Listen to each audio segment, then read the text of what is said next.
어제 국회에서 확정된 2015년도 정부 예산안에는 달 탐사 예산이 포함되지 않았습니다. 그래서 달 탐사 예산은 실패한 쪽지 예산으로 불리게 됐습니다. 하지만 뉴스K는 이 정권 핵심 실세까지 나서서 달 탐사 예산을 미뤘다는 사실을 확인했습니다. 이 실세를 포함해 달 탐사 예산을 관철하려고 했던 여당 의원들, 그 실명을 밝히겠습니다. 이른바 십상시 보고서 파문으로 박근혜 정권의 민낯이 드러나고 있습니다. 다급해진 정권은 검찰을 앞세워 유출자를 색출하겠다고 경찰서 압수수색까지 했습니다. 조중동, 종편까지 이 사건 보도의 비중을 높이고 있지만 지상파는 유독 소극적입니다. 뉴스 리뷰에서 방송사별 비교를 해보도록 하겠습니다. 국회가 담뱃값만 올리고 담뱃값에 경고 그림을 넣는 방안은 또 미루기로 했습니다. 뉴스혹에서 이런 국회 때문에 유탄을 맞게 된 공모전 하나를 소개합니다. 12월 3일 수요일 뉴스K 잠시 후에 시작하겠습니다.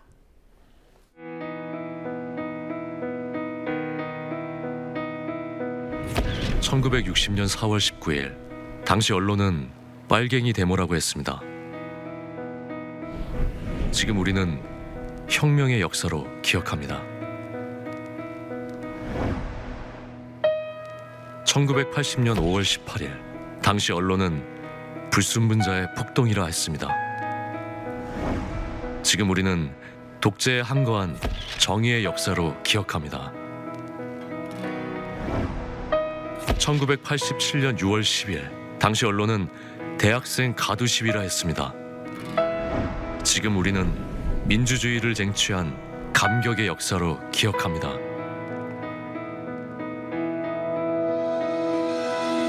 백 없고 돈 없는 노동자, 서민, 학생들이 스스로 타올라 역사를 만들었습니다. 현실은 다시 타오를 것을 요구하고 있습니다. 아니, 이미 타오르고 있습니다.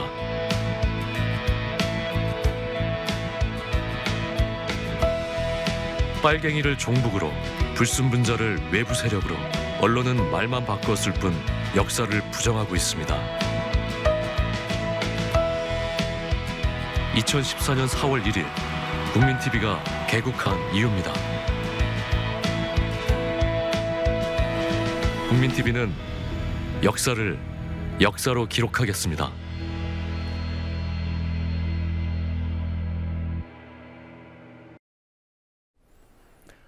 검찰이 십상시 보고서 작성자인 박경정, 박관천 경정의 근무처와 자택을 압수수색했습니다. 이번 사건을 문건 유출로 규정한 박근혜 대통령의 가이드라인을 충실히 따르는 모습입니다.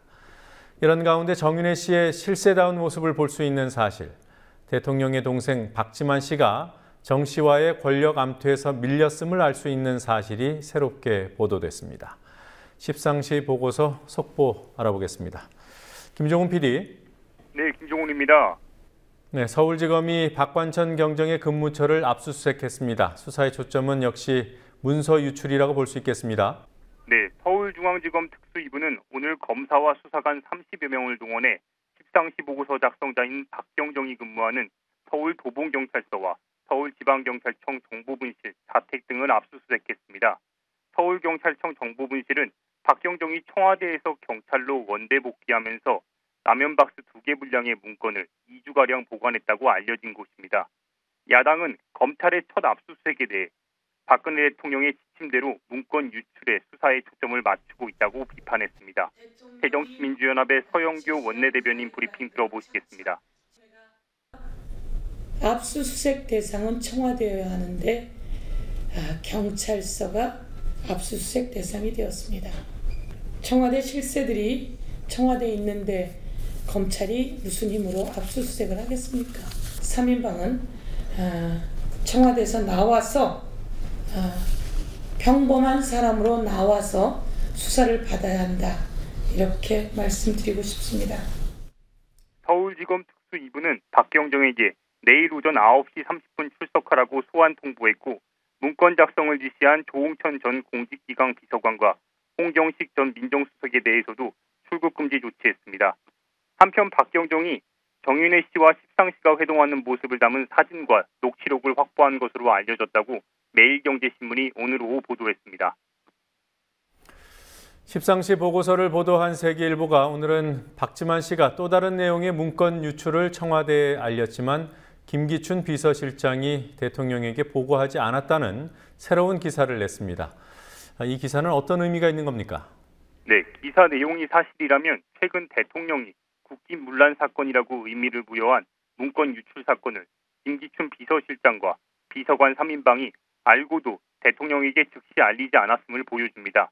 물론 세계일보가 오늘 보도한 문건은 십상시 보고서와는 다른 문건입니다.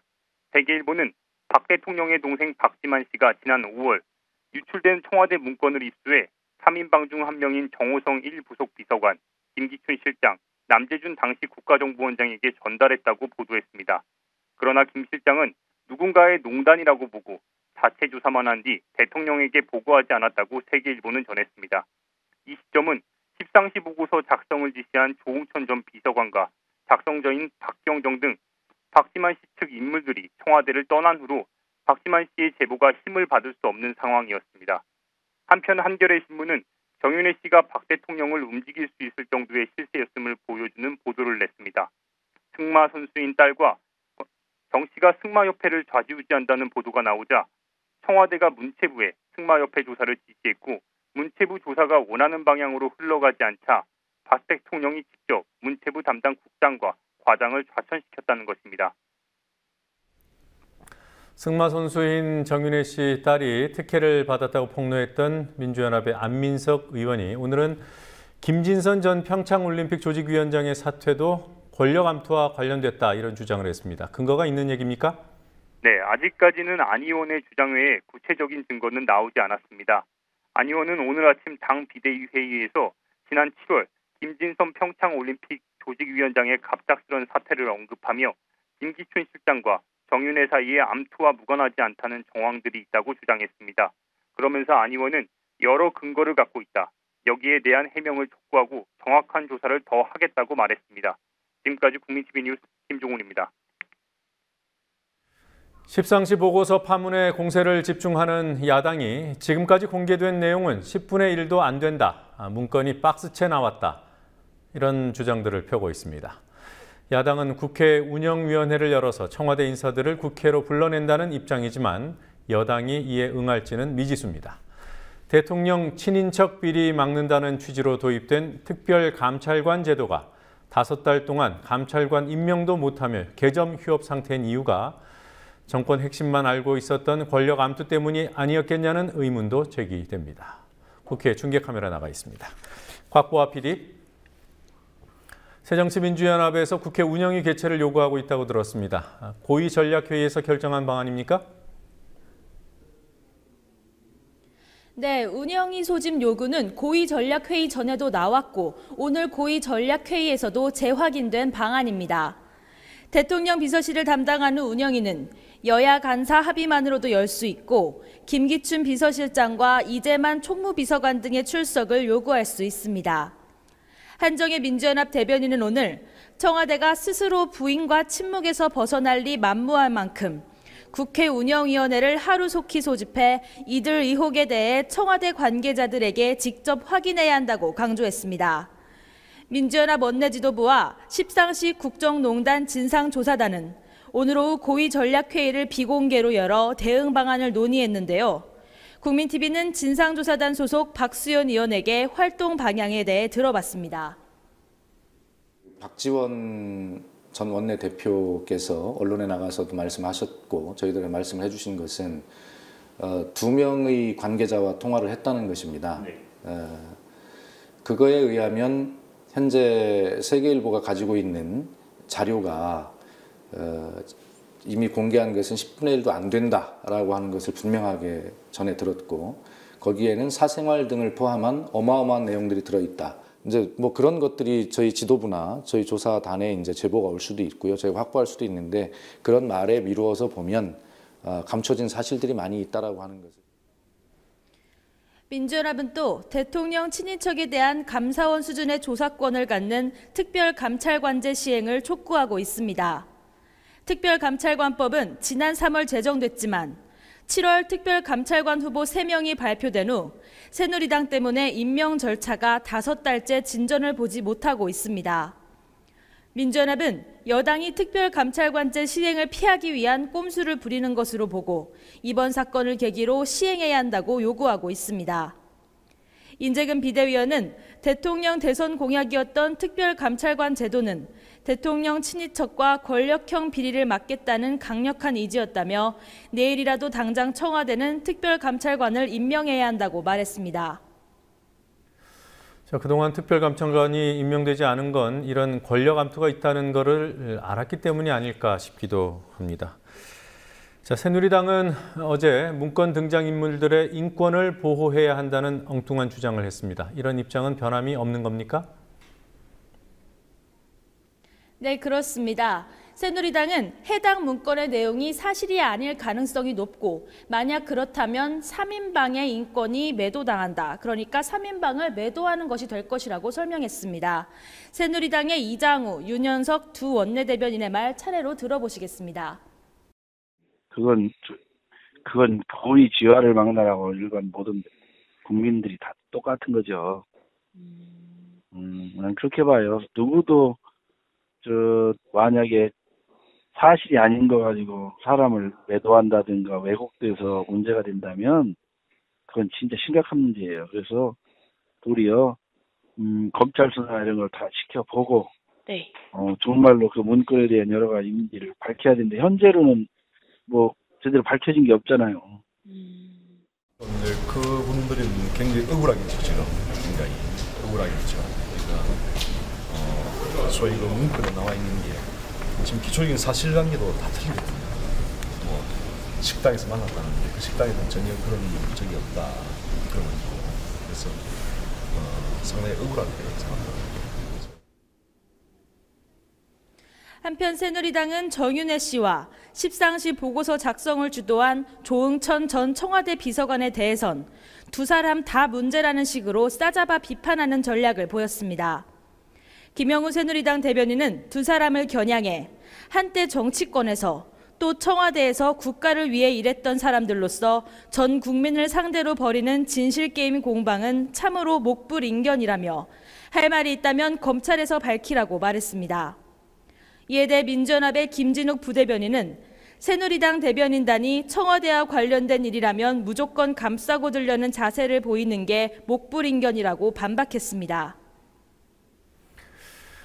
야권이 제기한 사자방비리 국정조사 요구 때문에 수세에 몰렸던 친이계가 이번 일이 벌어지고 속으로 웃고 있는 건 아닌지 모르겠습니다. 친이계 인사들에게서는 어떤 말들이 나오고 있습니까?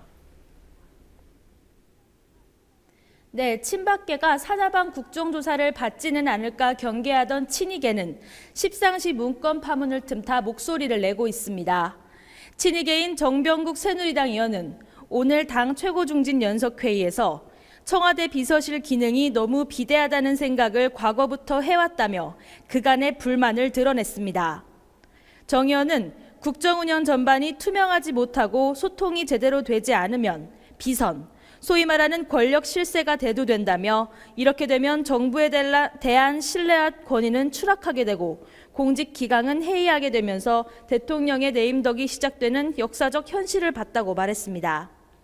비주류인 원우철 의원은 이번 사건의 본질을 비선 라인의 존재와 대통령 기록물의 유출 경로로 규정짓고 검찰의 수사와는 별개로 청와대는 내부의 보안 시스템을 재정비하고 인사와 검증 시스템에는 문제가 없었는지 철저하게 점검해야 한다고 말했습니다. 지금까지 국회에서 국민TV 뉴스 곽보아입니다. 이른바 십상시 보고서 파문은 박근혜 대통령을 둘러싼 비선 실세들의 권력 구도를 드러내 보여주고 있습니다. 전현직 청와대 인사, 대통령 가족, 여기에 비선으로 분류되는 인사들까지 얽혀있는 복잡한 구도를 강신혜 PD가 정리했습니다. 언론에 보도된 박근혜 정권의 비선 권력은 크게 두 축으로 정리할 수 있습니다. 한 축은 십상시 보고서에 등장하는 정윤회 씨와 청와대의 핵심 비서관 3인방, 박근혜 대통령과 가까웠던 최태미 목사의 사위로 1998년 박 대통령이 정계에 입문할 때 등장했던 정 씨는 박 대통령이 한나라당 대표가 된 2004년 자취를 감췄지만 세간에서는 그를 그림자 실세로 부르며 박 대통령의 최측근으로 여겼습니다. 정윤회 씨 측과 대립하고 있는 또 다른 비선 권력은 박 대통령의 동생 박지만 씨로 알려져 있습니다. 정가에서는 십상시 보고서를 작성한 박관청 경정과 그의 직속상관이었던 조홍천 전 공직기강 비서관을 박지만 씨 측으로 분류합니다. 조홍천 전 비서관은 1994년 필로폰 투약 혐의로 박지만 씨가 기소됐을 때 담당 검사로 인연을 맺었고 구속된 박 씨에 대해 치료 감호를 청구해준 것을 계기로 좋은 관계를 유지해온 것으로 보입니다. 보고서에 정윤회 씨 측에서 몰아내려 하는 대상으로 적혀있는 김기춘 비서실장은 아직 어느 쪽인지 독자 라인이 있는 것인지 확실치 않습니다. 정윤회, 박지만 두 권력의 암투가 표면화된 계기는 지난해 12월 박지만 미행 의혹 사건입니다. 박지만 씨는 자신을 미행하는 자를 현장에서 붙잡았고 자술서까지 받았다고 주장하고 있습니다. 박 씨 주장이 맞다면 이 사건을 계기로 조홍천 공직기강 비서관 등 박 씨 측 인사가 포진한 민정수석실에서 정 씨 측 동향을 조사했고 올해 1월 문제의 십상시 보고서가 작성된 것으로 추정할 수 있습니다. 하지만 보고서 작성자인 박경정이 올해 2월 청와대에서 쫓겨납니다. 그러자 지난 3월 22일 석 달이 지난 박지만 미행 사건이 언론에 보도되면서 미행 지시자로 지목된 정 씨가 곤란한 상황을 맞게 됩니다. 하지만 이번에는 박경정의 직속상관이고 보고서 작성을 주도한 조홍천 공직기강 비서관이 사퇴 요구를 받고 4월 15일 청와대를 떠납니다. 이 밖에도 박지만 씨 사람으로 분류되는 백기승 국정홍보비서관이 5월에 사퇴했고 조홍천 전 비서관의 상관인 홍경신 민정수석은 6월에 사퇴합니다. 10월에는 박지만 씨의 고교, 육사 동기인 이재수 기무사령관까지 옷을 벗었습니다. 이런 과정 속에서 십상시 보고서가 공개됐기 때문에 박지만 씨 측이 정윤회 씨 측에 대한 반격 차원에서 보고서를 유출한 것이 아니냐는 의혹이 제기되는 상황입니다. 청와대는 십상시 보고서 파문을 문건 유출 사건 정도로 축소하려 하지만 중요한 것은 유출 경로나 배경이 아니라 보고서에 담긴 내용, 즉 십상시의 실체와 국정 개입 여부입니다. 국민TV 뉴스 강신혜입니다. 정윤회 씨는 십상시 보고서를 보도한 세계일보를 고소했지만 이미 지난 3월 박지만 미행 기사와 4월 승마협회 영향력 행사 의혹 기사를 보도한 시사저널도 고소해 놓은 상태입니다. 오늘 국민TV의 라디오 시사 프로그램 조상훈의 뉴스바에서 시사저널 측 변호인을 전화 인터뷰했습니다. 인터뷰 내용 가운데 정윤회 씨 주장의 신빙성을 보여주는 대목을 잠시 들려드리겠습니다. 정 씨가 언론에 밝힌 이혼 사유에 관한 내용입니다. 잠시 들어보시죠. 시사저널 보도로 인해서 가정이 파탄이 났고 결국 이혼에 이르렀다. 네. 아내를 보호하기 위한 차원에서 이혼을 했다 이런 얘기를 했는데요. 네. 이 주장에 대해서 선후관계상 좀 그렇지 않다 이런 얘기도 있는데 어떻게 파악하고 계십니까? 예, 그렇죠. 일단 저희가 박지만 씨 미행 사건 관련한 보도와 각종 의혹을 보도한 시점이 이혼을 이제 정윤회 씨 처분이 이제 3월 27일에 이혼 조정 신청을 법원에 이제 제기를 했는데 그 시점보다 불과 한 나흘 정도 전입니다. 예. 그리고 또 이제 그 소장에서는 정윤회 씨 측에서는 딸과 관련한 기사 때문에 가족의 명예를 위해서 이혼을 하기로 합의를 했다 이런 식으로 주장을 하셨는데 딸과 관련한 기사가 나온 거는 또 오히려 이혼이 제기된 시점의 이후입니다. 예. 그래서 선후 관계를 봤을 때 이혼과는 무관하다고 볼 수 있습니다.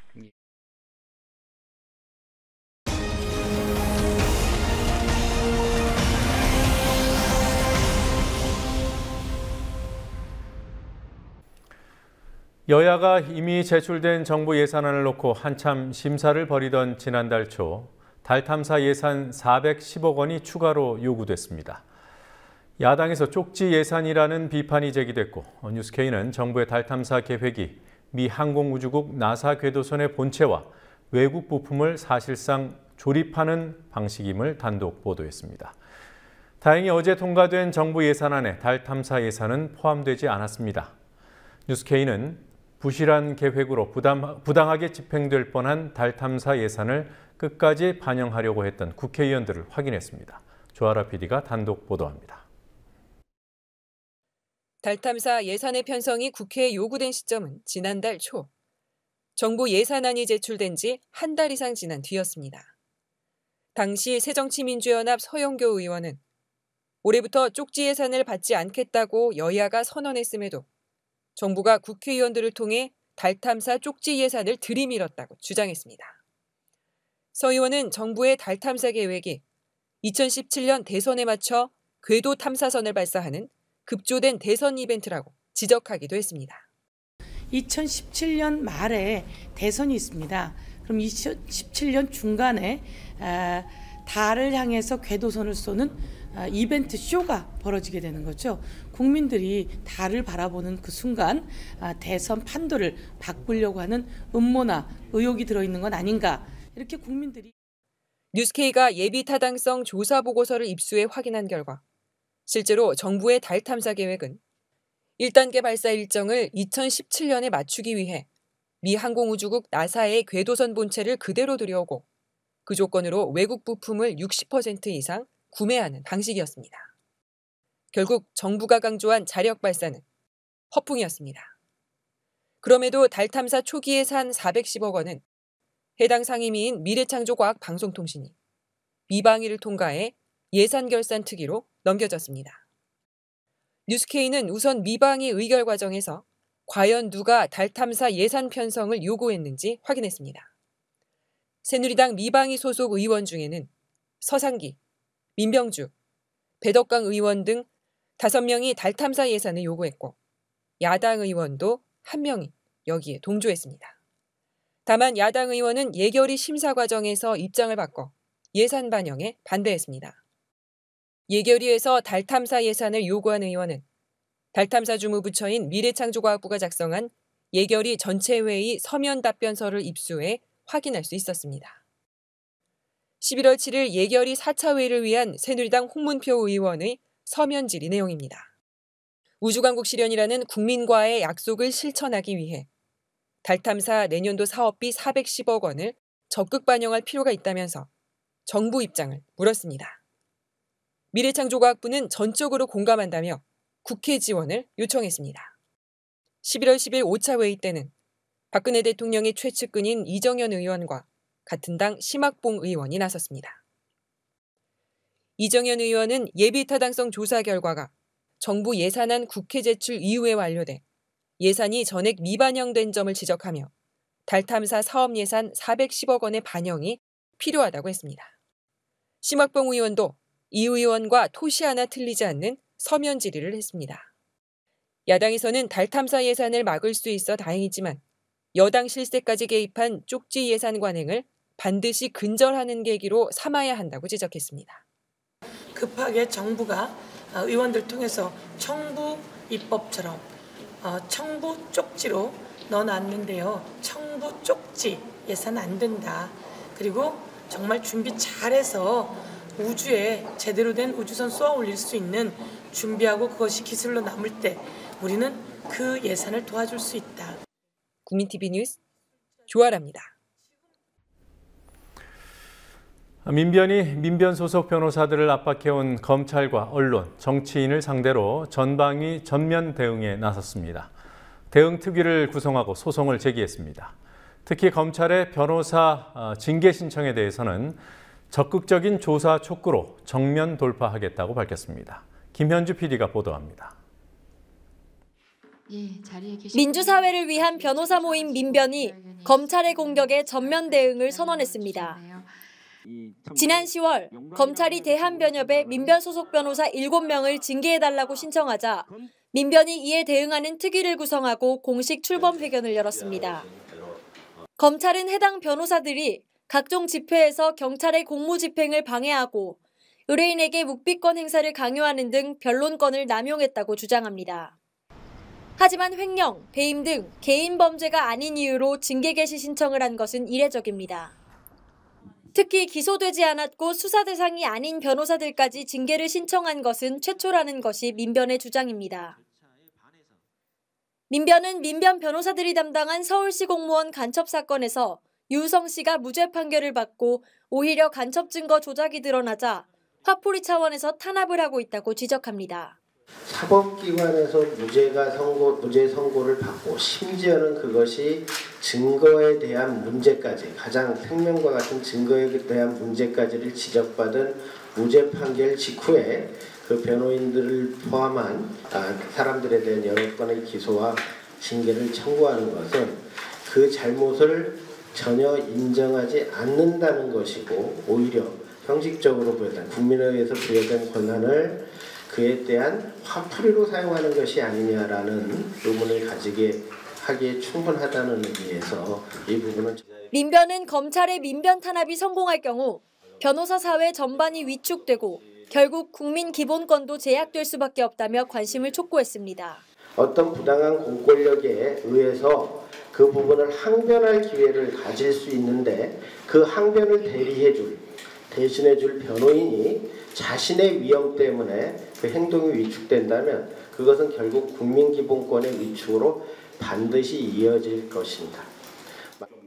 민변특위는 구체적 활동의 하나로 검찰이 징계를 신청한 7명 중 집시법 위반 사건 등으로 기소한 5명에 대해 공동 변호인단을 구성해 대응하기로 했습니다. 변호사 7명의 징계에 대해서는 대한변협에 적극적인 조사를 요청하겠다는 입장입니다. 오히려 적극적으로 조사를 해서 검찰의 어떤 그러한 그 징계 시가 오히려 탄압에 의한 보복적이고 변호사의 변호권 무력화하게 한 것이라는 것을 밝히려고 지금 생각을 하고 있습니다. 특정 언론과 정치인이 악의적으로 허위 사실을 유포하고 있는 부분에 대한 대응 방침도 밝혔습니다.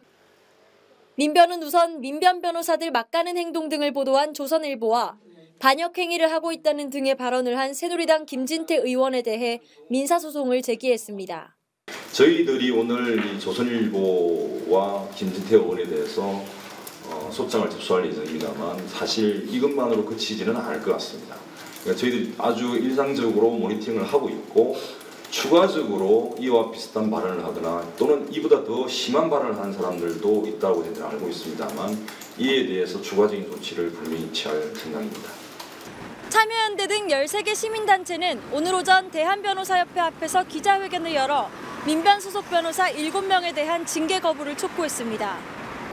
납득하기 어려운 징계 요구.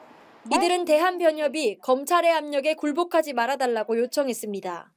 이 상황은 지금 정부가 변호사들에게 정권의 편을 들 것인지 아니면 사회적 약자의 편을 들 것인지 선택하라고 하는 저는 그 요구라는 메시지라는 생각이 듭니다.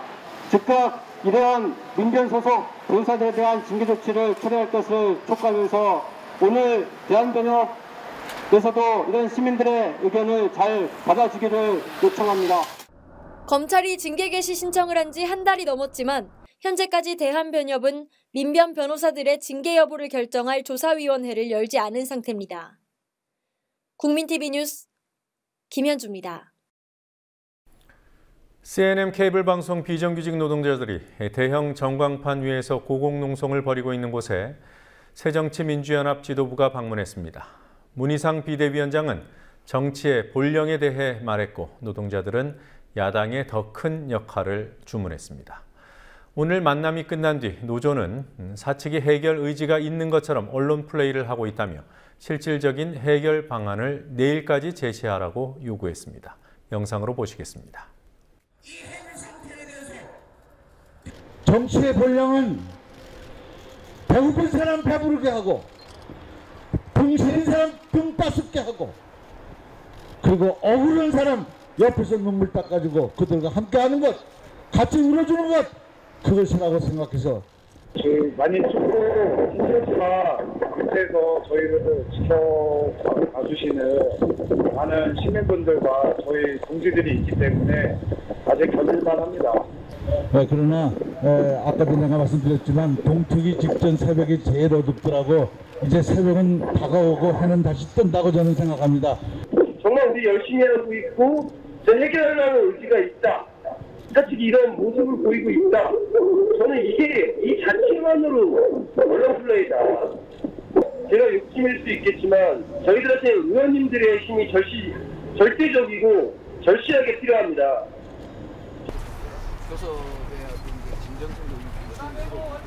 시일 안에 문제가 해결될 수 있도록 새정치연합은 이 사태를 계속 주시하고 회원은 옆에 계속 서 있겠다 이렇게 말씀하시고 계십니다. 내일까지 진정성 있는 제안이 그래도 내놓지 않으면 노동조합으로서는 지금보다 더 투쟁의 수위를 높이는 결정을 할 수밖에 없지 않나 이렇게 생각하고 있습니다. 그거를 갖다가 분기를 해서 나눠서 하신다는 거잖아요.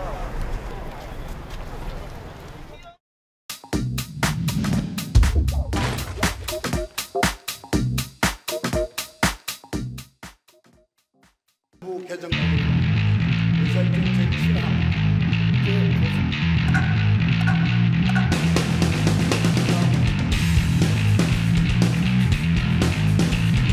정부가 이번에 담배 가격을 올리면서 담뱃값의 흡연의 해악을 경고하는 그림도 넣으려고 했는데 이게 잘 안 될 상황이 됐군요. 네, 국회 상임위에서 경고 그림 넣는 건 빼고 개정안을 내기로 여야가 합의를 했습니다.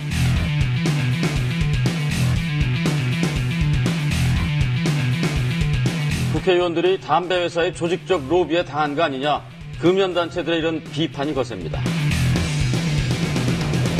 이 문제는 경고 그림 포함 삽입 여부에 대한 정책적 문제가 아니라 예산 부수 법안이라고 하는 그런 이 원칙과 절차에 어긋난 것을 정부가 끼워 넣는 것들을 이번에 만약에 수용하면 이걸 악용해서 내년에도 예산과 관련 없는 내용들을 정부가 같은 날 발의해서 처리하게 되는 이런 일이 생길 거라. 이 경고 그림을 게시하는 부분에 대해서는 보건복지위에서 예산 부수 법안에 포함돼서는 안 된다는 주장이 있었고 합의 부분에서 그 부분은 삭제해서 처리하기로 했습니다.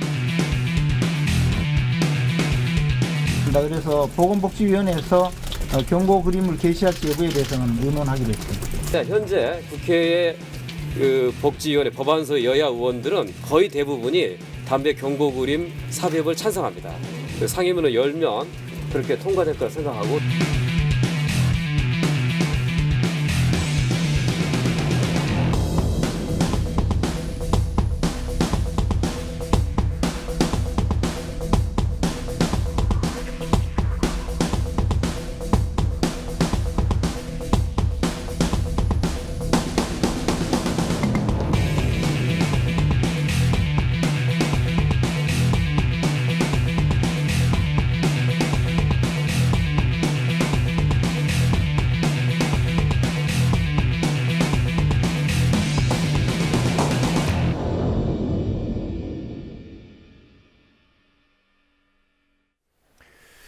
국제환경단체 그린피스가 한국 원전에 내구성이 약한 부실 자재가 사용되고 있다고 밝혔습니다. 국제적으로도 취약성이 밝혀진 이 자재의 교체를 위한 부담은 애꿎은 국민에게 돌아가게 생겼다는 그런 지적도 나옵니다. 노지민 PD와 함께 이 사안부터 알아보도록 하겠습니다. 어서 오십시오. 안녕하십니까? 네, 국내 원전 지을 때 사용됐다는 내구성이 약한 부실 자재, 어떤 자재를 말하는 겁니까? 네, 인코넬 600이라는 자재입니다. 국제환경단체 그린피스가 서울 마포구 서울사무소에서 기자회견을 열고 한국원전에 부실 자재인 인코넬 600이 사용됐다고 밝혔습니다. 인코넬 600은 니켈, 크롬, 철 합금으로 1950년대 후반부터 원전에 사용됐습니다. 하지만 1970년대부터는 내구성이 취약하고 또 원전 사고의 원인이 될 수 있다는 점이 밝혀졌습니다. 인코넬 600은 원전 증기 발생기 안에 전열관 등 핵심 설비에 사용되는 자재인데요. 그린피스는 전열관이 파손될 경우에는 후쿠시마 사태와 같은 대형 방사능 유출 사고가 우려된다고 강조했습니다. 그린피스는 또한 미국이나 일본에서는 인코넬 600으로 만든 부품을 더 이상 사용하지 않고 있는데 한국의 경우에는 14기의 원전이 문제 있는 부품을 사용하고 있다고 밝혔습니다. 네, 인코넬 600은 합금 종류군요. 예, 그렇습니다. 네, 이 발생한 사고가 있었나요, 한국에서? 네, 그린피스는 1970년대 이후 발생한 사고와 고장 건수의 약 60%가 인코넬 600과 관련 있다고 주장합니다. 네, 지금 보시는 화면이 인코넬 600과 관련된 고장 사고 일지인데요. 지난 1989년부터 올해까지 원자력 안전운영 정보 시스템과 언론에 보고돼서 공개된 원전 사고와 고장만 해도 총 12건이나 됩니다. 지난 10월 냉각수 유출로 가동이 중단된 한빛 3호기 역시 인코넬 600을 쓴 증기 발생기에 균열이 일어난 것이 원인이었습니다. 45톤 상당의 방사능 냉각수가 누출되면서 백색 비상이 발령됐던 2002년 한울 4호기 사고도 여기에 해당됩니다. 한울 4호기 사고 원인으로는 인코넬 600 소재가 사용된 증기 발생기의 파열이 지목되고 있습니다. 네. 그린피스는 또한 미국의 경우 인코넬 600이 포함된 부품의 공급사에 손해배상을 청구해서 교체 비용을 받았지만 한국의 경우에는 전기요금에 반영하고 있다고 주장했습니다. 네, 이런 지적이 국내에서는 처음 나온 건가요? 예, 그렇습니다. 네. 자, 한수원 입장은 어떻든가요? 입장을 내놨습니까? 네, 한수원은 주기적으로 정밀 검사와 건전성 평가를 하고 있기 때문에 중대 사고로 이어질 가능성은 낮다는 입장입니다. 하지만 그린피스는 한수원이 인코넬 600의 사용 실태 조사 결과를 밝혀야 한다고 촉구했습니다. 네. 자, 그러니까 한수원은 계속 쓰겠다는 입장이고 국제환경단체에서는 사용 실태부터 확인을 해보자 이런 입장이군요. 예, 그렇습니다. 네, 박근혜 대통령 여론조사 좀 알아보겠습니다. 지지율이 계속 하락하고 있다는 조사는 계속 나오고 있는데요. 오늘 조사 결과는 좀 더 특별한 의미가 있다고 보시는 건가요? 네, 박 대통령 취임 이래 국정 수행을 잘한다는 평가가 가장 낮은 수준으로 나타났습니다. 반면에 국정 수행을 못한다는 평가, 그중에서도 매우 못한다는 평가가 상당히 늘었는데요. 우선 지난 1년간 대통령에 대한 국민 여론이 얼마나 변했는지부터 보시겠습니다. 네, 그러니까 특정 여론조사 기관의 조사 결과가 그렇다는 겁니다. 예, 여론조사를 종합해서 설명드리겠습니다. 우선 지금 보시는 화면은 약 1년 전 그리고 최근의 국정 수행평가 결과를 비교한 겁니다. 왼쪽이 지난해 11월, 오른쪽이 어제 발표된 여론조사 결과입니다. 모노리서치가 조사한 결과군요. 예, 그렇습니다. 한눈에 봐도 지난해의 여론이 대통령에게 우호적입니다. 대통령이 국정 수행을 매우 잘한다는 응답률의 경우에는 지난해나 올해 모두 18%대로 차이가 크지 않습니다. 즉 고정 지지층은 별 차이가 없는 걸로 보이는데요. 반면에 매우 못한다는 응답은 지난해 약 18%였던 것이 올해는 30%를 넘어섰습니다. 네, 그러니까 이 두 그래프를 파이 그래프를 비교해 보면 매우 못한다는 부분이 상당히 늘었다는 걸 알 수 있고요. 예. 또 대체로 잘한다는 부분이 상당히 줄었다는 것을 알 수 있겠네요. 예, 우호적으로 평가했던 응답자들이 못한다는 평가로 돌아선 비율이 높아진 것으로 추정됩니다. 네. 자, 이번 조사 결과가 뭐 다른 조사들과 비교해 볼 때도 더 특히 부정적인 건가요? 어떻습니까? 네, 지금까지 모노리서치가 여론조사한 것을 종합해본 결과 대통령이 국정 수행을 매우 못한다고 응답한 비율은 지난 7월 이후 이번이 두 번째로 높습니다. 또 잠시 화면 보시겠습니다. 네. 올해 7월 초에 이뤄진 여론조사의 경우에는 매우 못한다는 응답이 34%로 기록됐습니다. 세월호 참사의 여파가 이어진 데다 문창극 사태를 비롯한 2기 내각 인사 파문이 영향을 미쳤다는 분석이 있었는데요. 정부 입장에서 악재가 겹쳤던 때였습니다. 이후에는 20% 후반대에 대동소이한 비율을 이어오다가 청와대 비선 실세 논란이 터지면서 최근 30% 이상으로 치솟았습니다. 네. 네, 모노리서치 측은 이를 두고 박근혜 정부의 가장 큰 약점이라고 할 수 있는 인사 문제이면서 또 진상 확인이 쉽지 않은 문제이기 때문에 앞으로 영향력이 지속될 것이라고 전망했습니다. 네, 그러니까 지금 보신 내용은 매우 못한다 이 부분만 본 거죠. 예.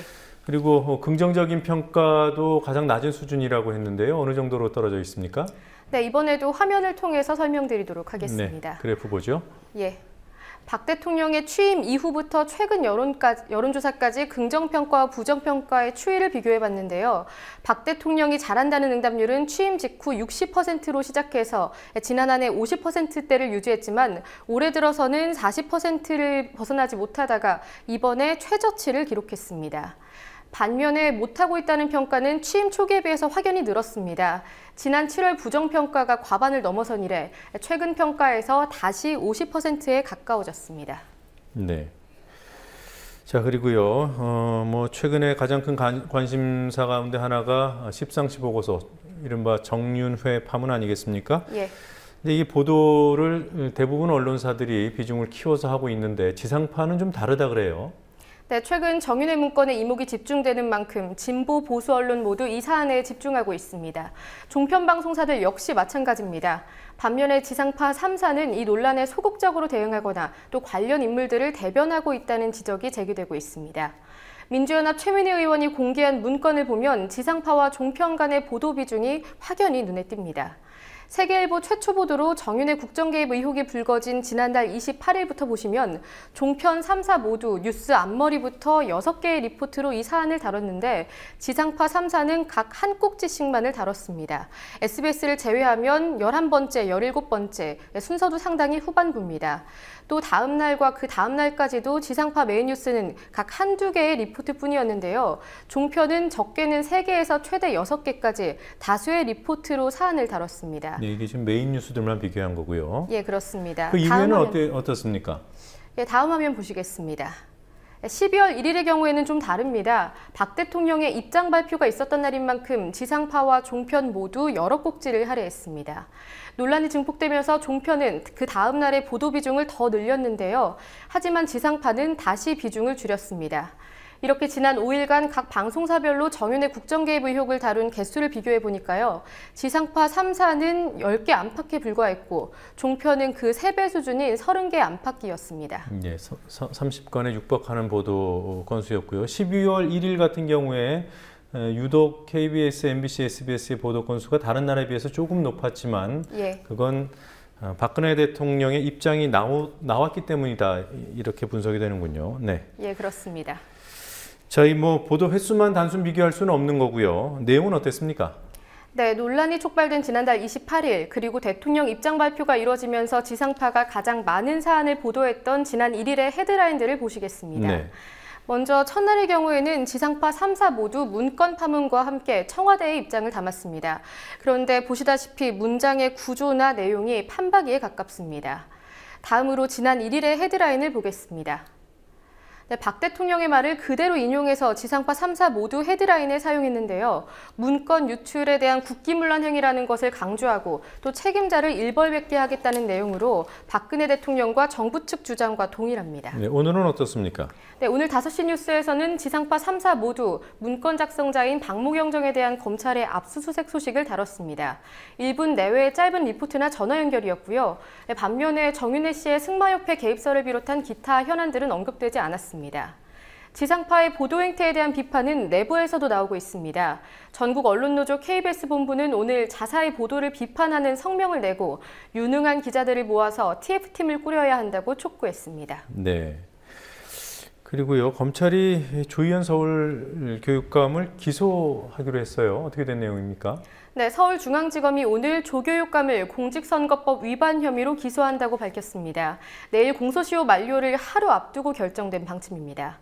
조교육감은 6.4 지방선거를 앞두고 기자회견을 열어서 고승덕 후보와 두 자녀가 미국 영주권 보유자라는 의혹을 제기했는데요.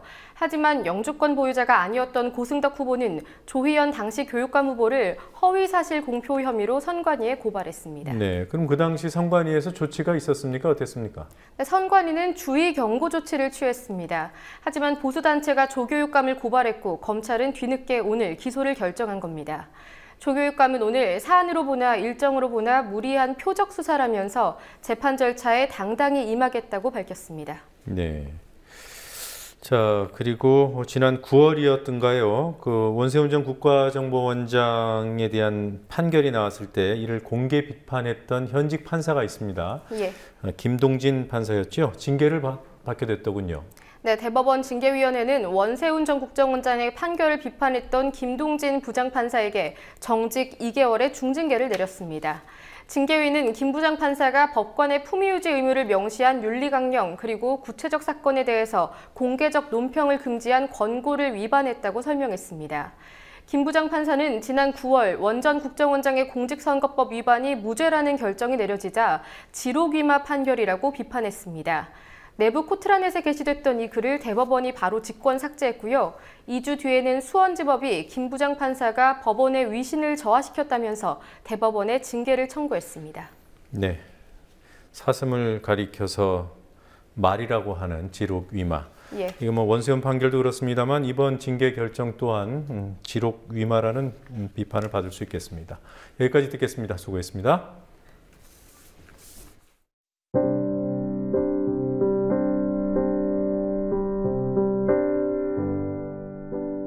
나라가 갈등으로 들끓습니다. 일일이 따져보고 역성을 들자 하기도 숨가쁠 지경입니다. 갈등할 수 있는 힘이나마 남아있어 다행인 듯 싶다가도 이렇게 가다 우리 공동체가 나락으로 떨어지고 마는 것 아닌지 걱정되기도 합니다. 남북도 그렇고 진보 보수의 갈등도 양극화하는 소득도 그렇고 이미 벽이 높지만 영영 따로 갈 수 없는 우리일 겁니다. 물질로 여유 있는 쪽에서 마음의 여유를 조금 더 내는 일이 쉽지 않을까요? 기회도 방법도 조금 공정해지는 사회가 함께하기도 좋은 사회겠지요. 둘. 그러나 우리 하나인걸요.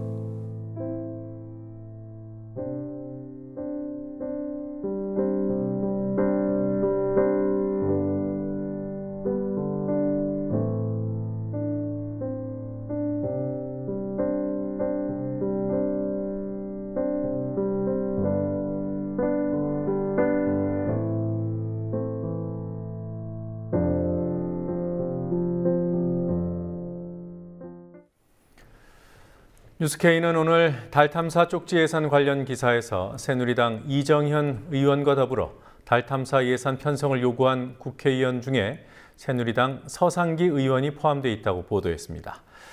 그는 카톡 감청 문제가 불거져 수사기관의 무분별한 감청 수사 실태가 드러나고 향후 감청 수사가 난관에 봉착하자 통신업자에게 감청 장비 설치를 의무화하는 법안을 제출한 인물이기도 합니다.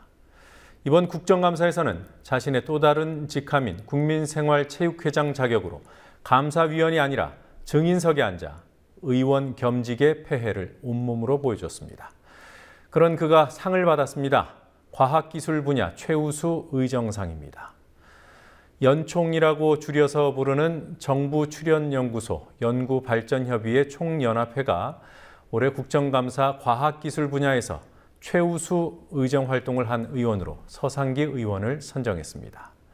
과학기술 분야에서 전문성 높은 질의를 하고 합리적인 정책 대안을 제시했다는 게 연총이 밝힌 선정 이유였습니다. 정권과 자신의 권력 강화에 복무하는 것이 이 시대 과학의 새로운 정의라면 충분히 수긍할 만합니다. 뉴스K 마치겠습니다. 내일 뵙겠습니다.